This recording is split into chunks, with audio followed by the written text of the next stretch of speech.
Hello, hello! Maaga pa pala ako ginising ng aking asawa. Kaya ayan, tamang coffee lang. At ayan, si Iman, pinapakita niya palang malambot daw yung buhok niya. May nabili daw kasi siyang serum at saka blower. Pag may anak na talagang dalaga, asahan mo, ang daming kaartehan.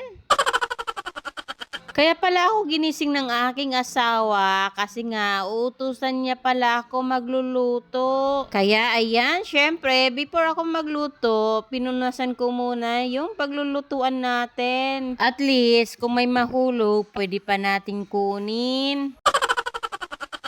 At ayan, kaya rin pala ginising niya ako kasi alam niyang favorite ko yung binili niya. At alam niyang hindi ako tatanggi.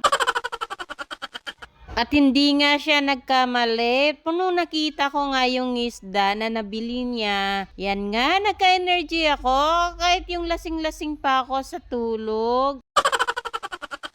Bihira lang kasi dito yung mga ganitong isda na maliliit. Meron naman pero malaki siya. 200 nga daw, sabi ng asawa ko, yung kilo niya. So, hinati ko na lang. At ayan nga, habang napiprito, pumasok na din ako para maghugas ng plato. Dapat multitasking talaga para mas mabilis at matapos ang mga trabaho sa loob ng bahay. Pero hindi pa rin talaga natatapos-tapos pala. Kasi nga din, yung mga bata, kalat doon, kalat dito. Hindi lang mga bata, kasama na ako doon.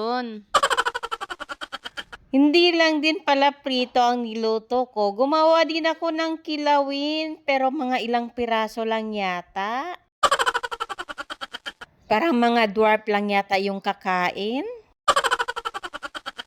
Pagkatapos ko palang hinugasan at binabad ng suka at asin, ayan, pinigaan ko na ng kalamansi. Nilagyan ko na ng kamatis, sili, luya, at syempre, yung sibuyas. At nilagyan ko na rin pala ng suka. At ayan nga, dinurog-durog ko yung sili para mas lalong manghang. At nilagyan ko na rin ng bitchin. Pag mga ganitong ulam talaga, ito talaga yung mga ulam na bihira mo talagang makakain. At nilagyan ko na rin pala ng pipino. Kami lang pala din dalawa ng asawa ko yung kakain kasi nga si Iman kumain na din at maaga pa siyang nagluto ng kanya babaunin. At ayun nga, habang nagagawa pala ako nito, tinatanong ko yung asawa ko kung first time niya ba nakatikim. Kasi nga, nagustuhan niya. Yun pala, hindi rin pala talaga. Nakatikim na daw siya dati. At ayun nga, nagsangag na din ako ng kanin at nag-gloves lang din. At ito pa yung kanin kagabi, kaya sabi ko hindi muna magsasaing kasi masasayang na naman yung kanin. At papakita ko rin pala yung simpleng pagsasangag ko, pero masarap.